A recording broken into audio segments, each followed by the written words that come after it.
G'day gymnastic skill seekers, welcome back to my training vlog. It's currently week 6 of phase 2 in 2023 and today's all about looking at my progress over the last 6 weeks. So I'm going to start with my gymnastics flexibility and talk about the progress I've made here, and then I'm going to move into the gymnastics strength training progress. So let's start with my Pike flexibility goals. So working towards head to toe at the moment. And I've been doing head to toe for a number of months now.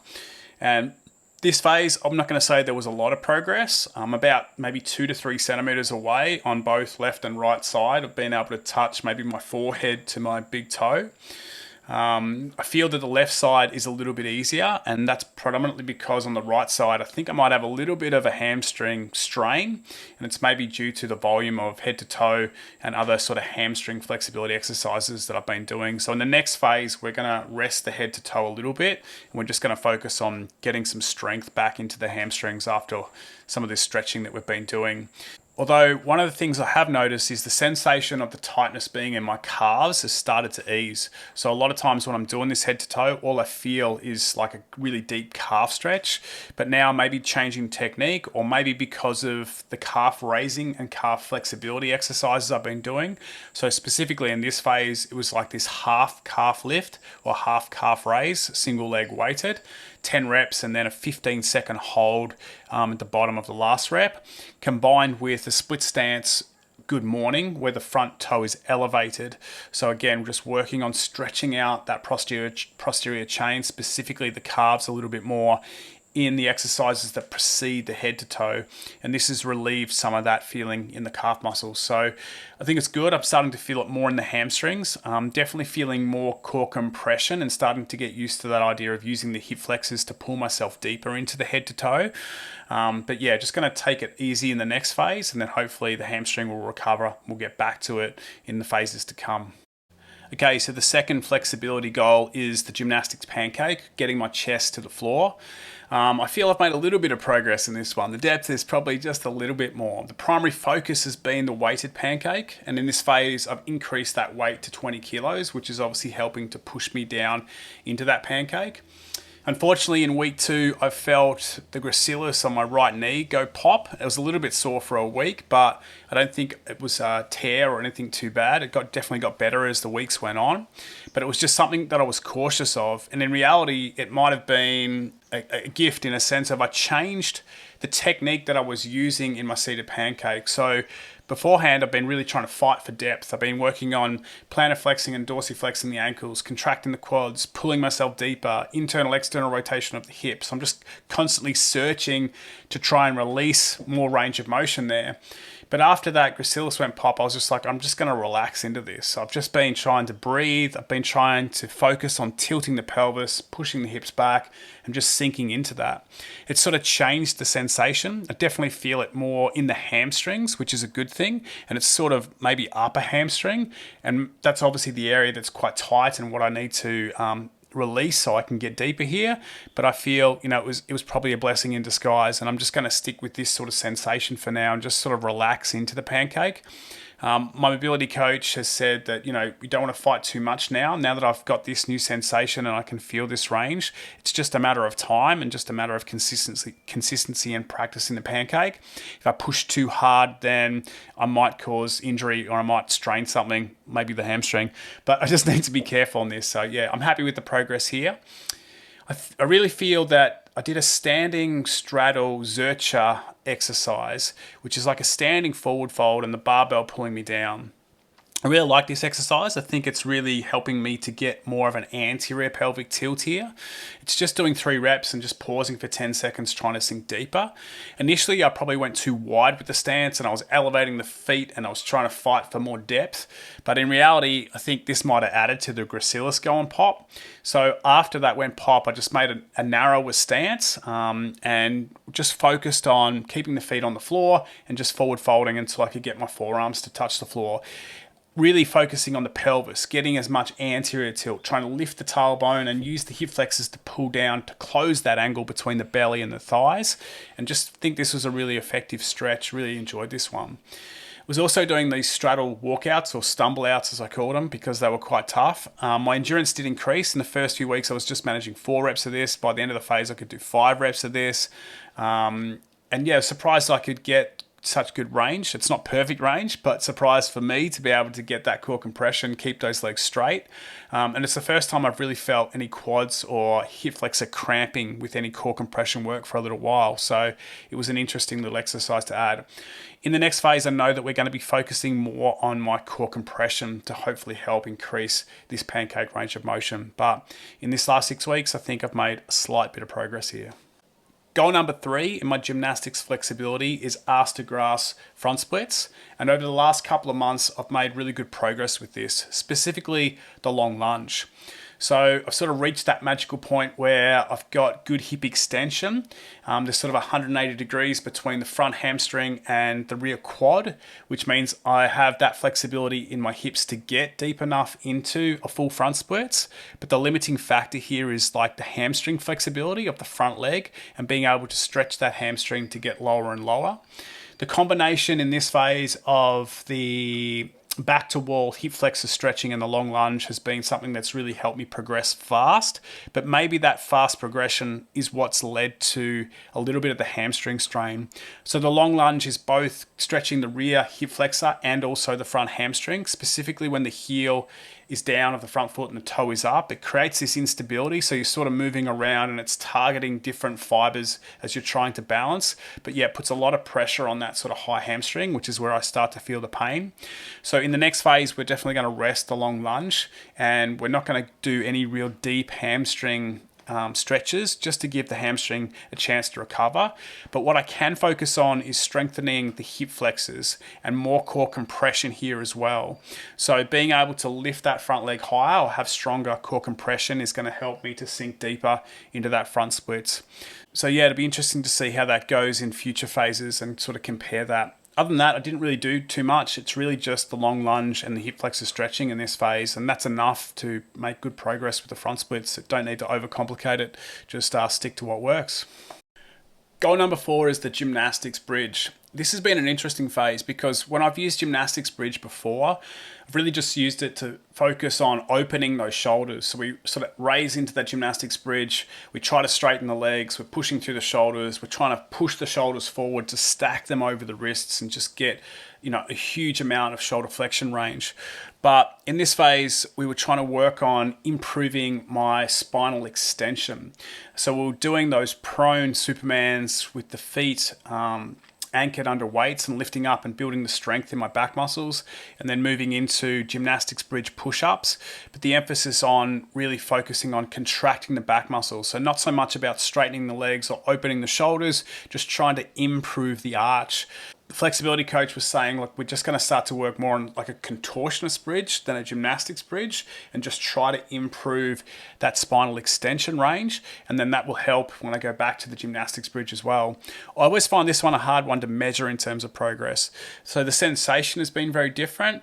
I do feel that I've got better spinal extension here, but yeah, I'm not going to pull out my protractor and measure it. So we'll just have to see and hope that, working on it, consistent practice, changing the focus a little bit is going to lead to progressions in the gymnastics bridge further down the chain. One thing I will say is when I first started this, I was sort of using the Reebok step on the maximum height, a 20 kilo weight plate and a 10 kilo weight plate. And over the 6 weeks, I'm now down just to the Reebok step. So obviously the range has increased a little bit there, which has been quite good.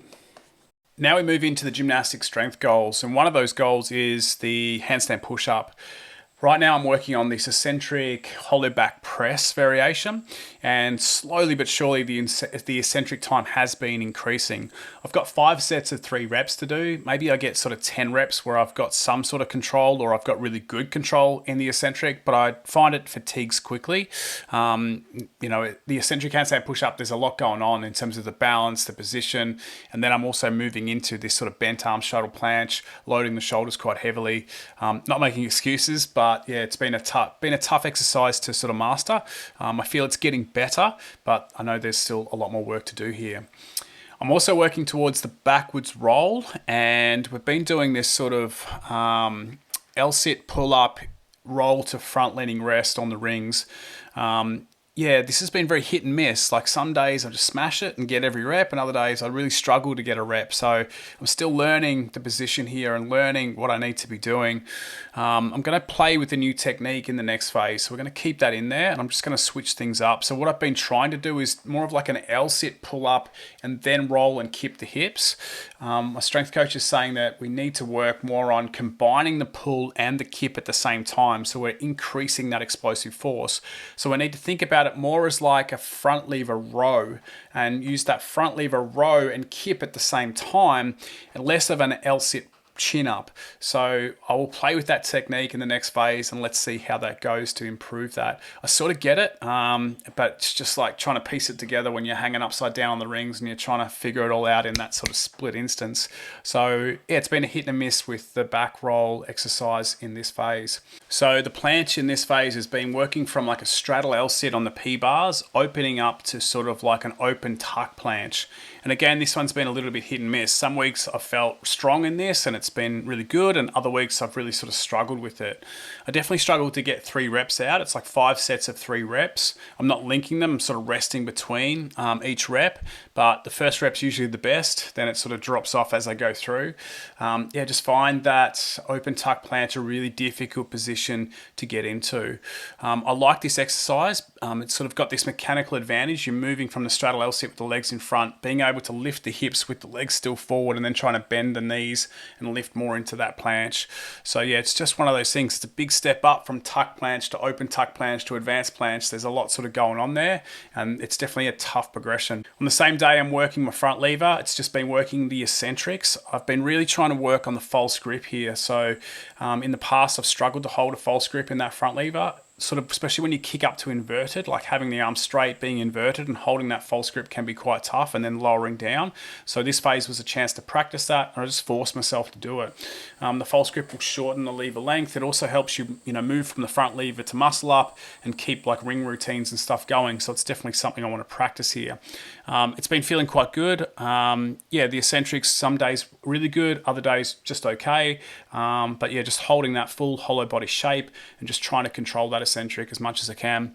One of the things I need to sort of figure out is my pull-up bar is a little bit low to be able to do this, so I can sort of do the eccentric to about the front lever position, but not much further, like a little bit, but then my feet are going to crash into the ground. So I really need to figure out if I can make that bar higher, or set up something else at home that I can use to be able to do sort of like that full range of motion in the front lever. So we'll play with that and see how that goes. Continuing on with the planche goal, I've been working on band-assisted straddle planche in this phase. In the first couple of weeks, it was just trying to figure out this position a little bit more. The hips were too high, my lean wasn't far enough forward, just the pelvis position was wrong. So it was just like, okay, step back, reassess, what do I need to do here? So I was just trying to maintain a flat back, trying to get the pelvis in like this slight anterior pelvic tilt, and just sort of lean into it as much as I could. Lean the shoulders forward, keep the elbows locked, just keep pushing down into the P-bars nice and hard. So I feel that I made progress in terms of just building a better awareness, but there's still a lot of work to do in this sort of straddle planche position. Right now, my hips are piked and I'm just straightening the legs, so it's more like an advanced tuck planche, just with the legs straight. So I need to extend the hips, open the hips, and try to get this nice sort of flat body. So it might be adding more band resistance here and just starting to train that sort of full straddle planche so I can get used to what that feels like, and then start to decrease the band assistance over time and slowly start to build the strength to hold that position. It's sort of phase 1 of working this, so I'm not going to say too much about progress here. It's just building the awareness, building the feeling of what this straddle planche should feel like, so then I can start to work on building the strength here. So we'll stick with this in the next phase and hopefully start to see some good progress as we work towards that planche. One thing I have noticed is my false grip strength has certainly improved. We've been working a lot of false grip stuff in this phase. Have been like this false grip German hang, pulling to ring support, so doing that muscle up. The first week I sort of struggled with this, and the second week I got it. By the third week I was like, I wonder if I can move from like a false grip, hanging L-sit, all the way into the skin the cat German hang and then pull back out, and I could. So since sort of week 3, I've been training it that way, really enjoying this movement, and it feels really good to have that strong false grip through that range of motion there. Geez, the bicep DOMs in this one were a killer for a couple of weeks just because it's such a big stretch on the bicep, and then it's also a lot of concentric as you work through that muscle up. The last thing we were doing was a muscle up into a forward roll. And for the first few weeks, just the fatigue after the handstand press up and the German hang pull to muscle up was just too much. I couldn't do too many. I might get 2 reps out of this and then it was game over. But by week 5 and 6, I was managing to do 5 sets of this and it was a lot better. So yeah, just building that endurance has been really good in this phase, and I've definitely noticed an increase in my false grip strength. Okay, the last gymnastics strength goal that I'm currently working on is like the stall to press. And in this phase, I've been trying to do this sort of L-sit press to handstand. The first week, no idea, just didn't quite have the strength or the capacity to sort of unlock it. So what I would do is just attempt it, and then I'd kick up to handstand and try to work the eccentric. So coming down in that sort of straddle handstand, then bringing the feet together and moving through to the L-sit. I've got the eccentric down pat, but it's just now building the strength to do the concentric. Each week as I sort of practiced this, I felt I got closer and closer. I started to get the hips higher. I started to find this sort of point of balance in between, you know, the L-sit transitioning into that sort of straddle press. It's definitely getting closer. Haven't unlocked it just yet. So I just continued to work the eccentric. It was attempt the concentric, then kick up, work the eccentric. Next rep, attempt the concentric, kick up, work the eccentric. It's just 5 sets of 1 rep. Really enjoyed this exercise. I found that, you know, moving into like a tuck L-sit, so better core compression, extending the legs high, creates more momentum here. So it's just like being faster, moving from that sort of high L-sit or nearly like a V-sit, spinning through and trying to get as much height in the hips so that then we can do that press to handstand. Obviously, we want to be able to do this stricter without as much momentum, but we just start with this. We just got to try to get the momentum or get the sensation, the movement, and we can start to train this. I feel that as my pancake flexibility will increase and my pike flexibility, that head to toe will increase, this will become easier. The core compression angle will be stronger, and that's going to help make the press easier. Right now, there's sort of a big angle between my thighs and my torso or the legs, and that just makes the press so much harder. So doing my best to muscle my way through it, but the flexibility process is going to help improve this. So looking forward to training this more and unlocking this sort of stall to press. I know that my straddle L-sit is going to need a lot of work. Again, core compression, pancake flexibility there. But yeah, happy with how this one's going. And that's pretty much it for phase 2 of my gymnastics, flexibility and strength training sessions for 2023. Thanks for watching. If you've got any questions or comments about my training, feel free to leave them below. I'd love to hear them. And until next time, happy training.